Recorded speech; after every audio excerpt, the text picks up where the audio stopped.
Hi, and welcome back to The Secret Life of Parkinsons. I'm Jessica Krauser. And I'm Brian Baker. And we have Melissa Carlson with us Hello. today. Hi. She's back. She's Best day ever, right? It is the best day ever. It's always a good day when we get to see you. Mm-hmm. So today we're actually going to start a topic that I think we're probably going to have multiple episodes on. So we might even create our own little playlist on this, but it's about falling. I've been getting a lot of Falls? different falls. No, you've been falling a lot? No, I'm not. No, I'm not falling, which we should talk about you though in a minute. Mm-hmm. But there are individuals who suffer from falling on a regular basis, mm-hmm. and then some who suffer from it every so often. But there's things that individuals with Parkinson's can do. Right. And so that's what we wanted to talk about is, first, I think it's half of all people with Parkinson's will suffer a fall. Yeah. But let's first talk about the ones who suffer multiple in even a day. They're not always getting hurt, but they're mm-hmm. falling. First of all, why is that? Is it, and can you stop it? Stop it. Yeah. I mean, that's a great question. So again, I'm not a doctor, but, I think starting back at the basics. So everything I've learned over time, I was trained on a class called Matter of Balance, and it's all about the fear of falling and what you can do, and the cognitive behavior approach to changing that.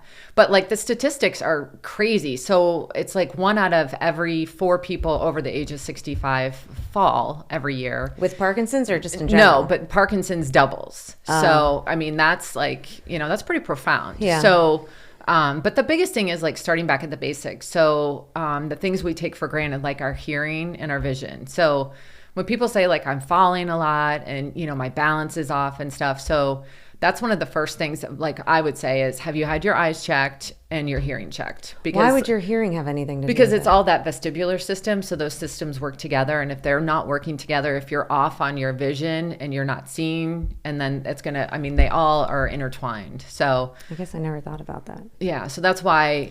So your equilibrium's thrown off, right? Well, yeah, but that's something, literally we should most people get their vision checked every year. But then you also have people that are oh yeah, do my most glasses. People, Melissa?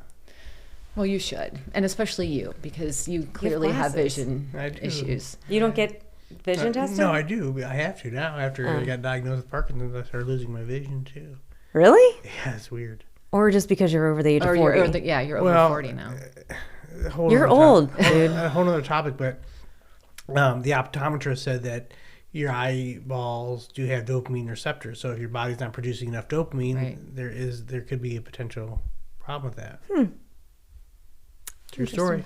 And then people are comfortable, if you have glasses, especially as people age, they don't want to break in a new pair of glasses and stuff. So they're oh yeah, these still work. I'm really comfortable in these. Mm-hmm. They're not the right prescription. So, and then you couple that with, maybe a throw rug or the orthostatic hypotension where they stand up too quick and they're twisting stepping your ankle. Yeah. There's just where do you begin? But so if someone says to me, I'm falling so much more now, my balance is off. My first thing is, have you had your eyes checked lately? And how's your hearing? And of course, everybody does the whole, what?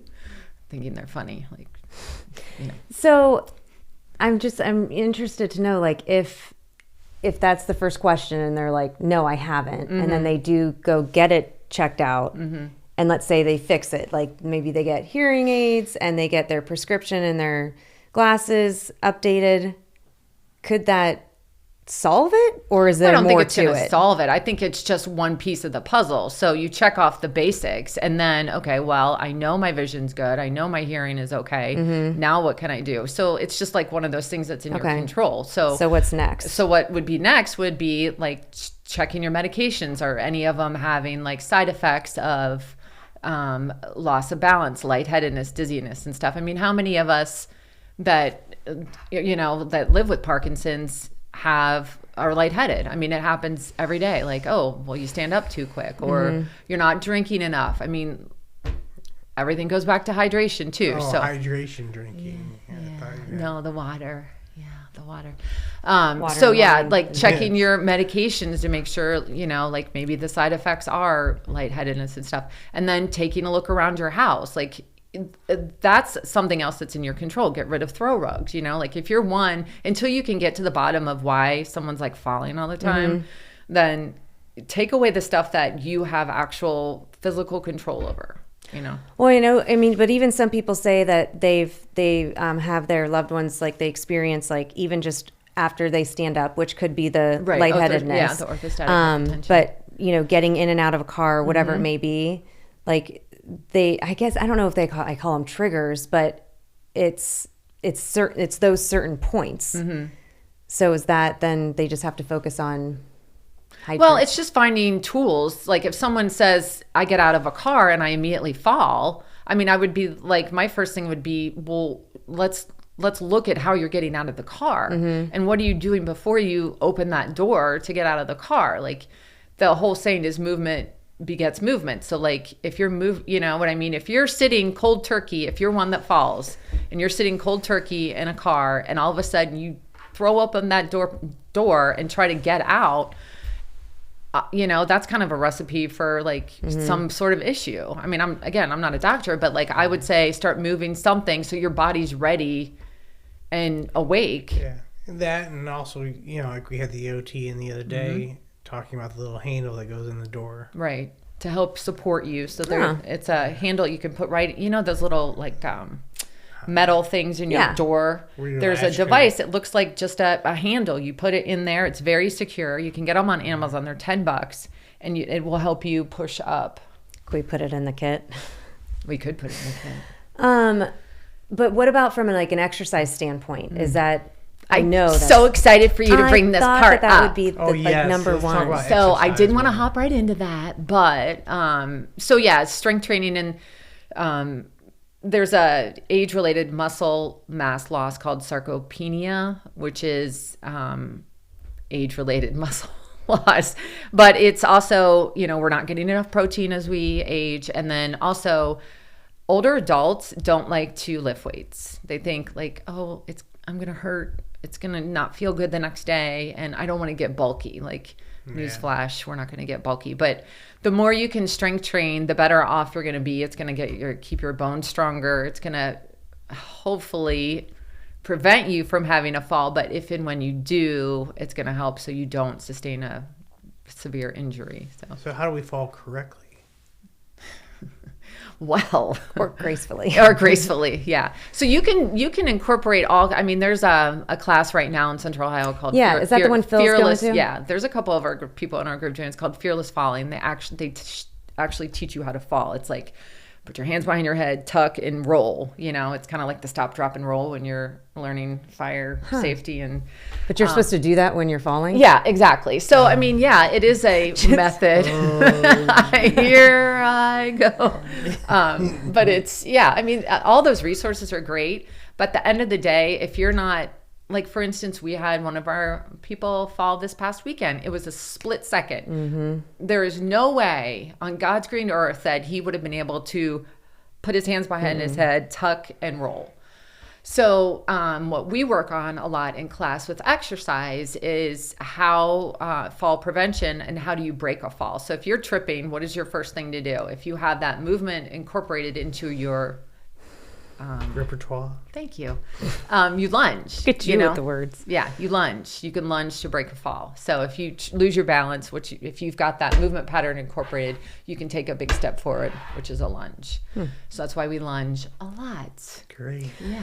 So, I lost my train of thought. Okay, good, because I still had something. Okay. You think about that. Okay. I lost mine. Wait, I had it. It had to do with falling. Okay. Oh, I have one more thought about the fall. So you mentioned like if someone's loved one is falling all the time. So you get, you go through the basics. Buy a helmet.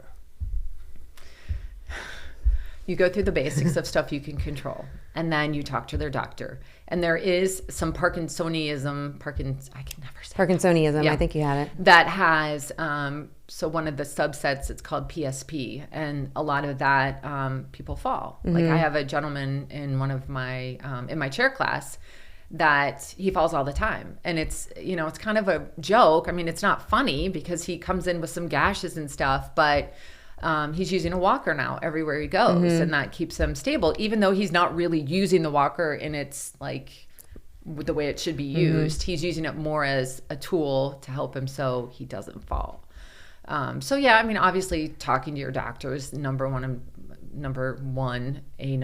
important, but the strength training, I cannot emphasize that enough, and moving your body in ways that like lunging and stepping behind you and doing those kind of moves that people, as we age, we tend to not do. And if you don't do it, then you lose it. So, and I think it's also important that when you fall, how like caregivers or other people, like how they have to understand the best way to react. Yep.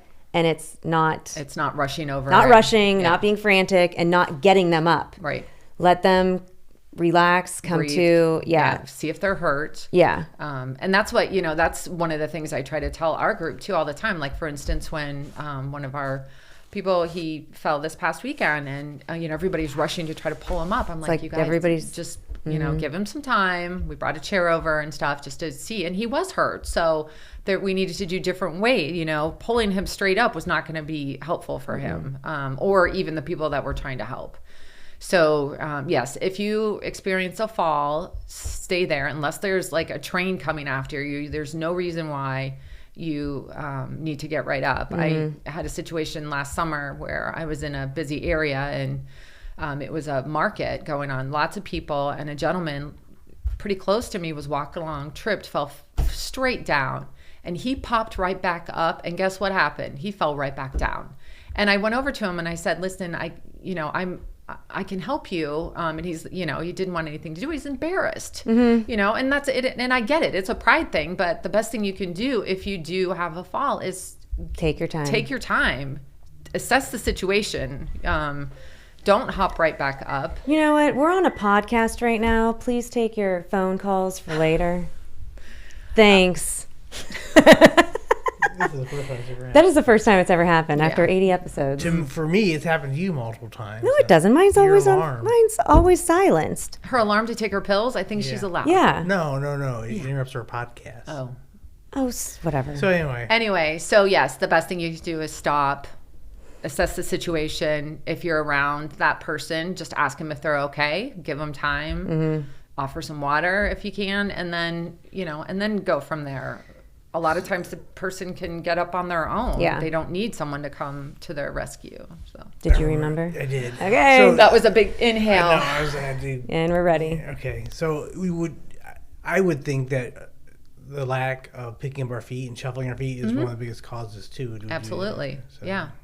Yeah, and it's always that second step. So if you look at when people with Parkinson's fall the most, the research shows in the bathroom, because one, we're in a hurry a lot of times to get to the bathroom, and two is going up on curbs, because that first step might seem okay, but then again, your vision comes into place. If you're in a busy area, it's that second foot that sometimes, a lot of times, drags, and that's where you get tripped up. So we were in class earlier this week, and we were doing, I don't remember what we were doing, just like step overs, and it was like quiet after a while. So Melissa goes, is everybody still picking up their feet? And I was standing next to one of our friends, and I go, this one's not. Yeah, she totally called her out. And she's like, thanks, Jessica. I'm like, well, but you're not. I was actually going to tell you, like, I can see your left foot is not going up. And she's like, that is my side, my PD side. Yeah. And she's like, I thought it was going up. And I'm like, and you're even looking at yourself in the mirror. I'm like, and I do the same thing. Like, I have to constantly concentrate. Like, the biggest thing I hate in the morning is like hearing my feet shuffle against like the wood or like laminate flooring. I'm like, it just drives me nuts. But then like picking them up feels so awkward. Yeah. So have you had any falls? No. I mean, I trip stumble, but I catch myself. But I think, like we could be on a walk and Derek does the same thing. Right. So it's just mine isn't. I haven't had any PD related falls. But I thought I heard you said you've had some falls. Dr. Patel asked, I have not. Oh. But so Dr. Patel, don't watch this. Yeah, he's there. No, I've fallen twice, and it's both times. Like one time I was walking out to the garage and my ankle just twisted, so I had and I just fell on some paint cans and it was making a bunch of noise and stuff. And then the other time my foot, I set on something off balance.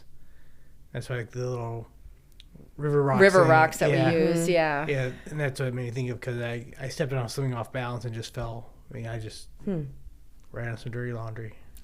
Was that just this year? Yeah, both of them were within. Oh yeah, it probably doesn't seem like that long ago. Yeah, probably within a month. Oh, okay, so they're recent. Yeah, well, it's been probably 6 months since I've fallen, but within a month of them, I fell twice. What does Gabe say? He laughs. No, because the other day I dropped something. He goes, "Did you fall again, Dad?" So. Nice.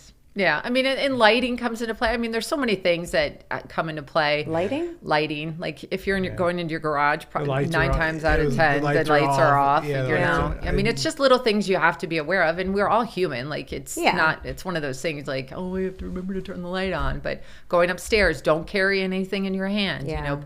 Bring How you getting laundry upstairs if you don't carry anything in your hand? Put it on a knapsack. Oh, come on. Throw it down the steps. That's not realistic. Let it slide down.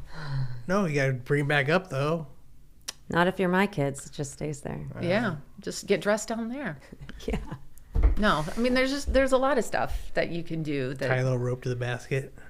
Yeah, like one of those. What are those? What are those called? Like a dumbwaiter. Yeah. Old school.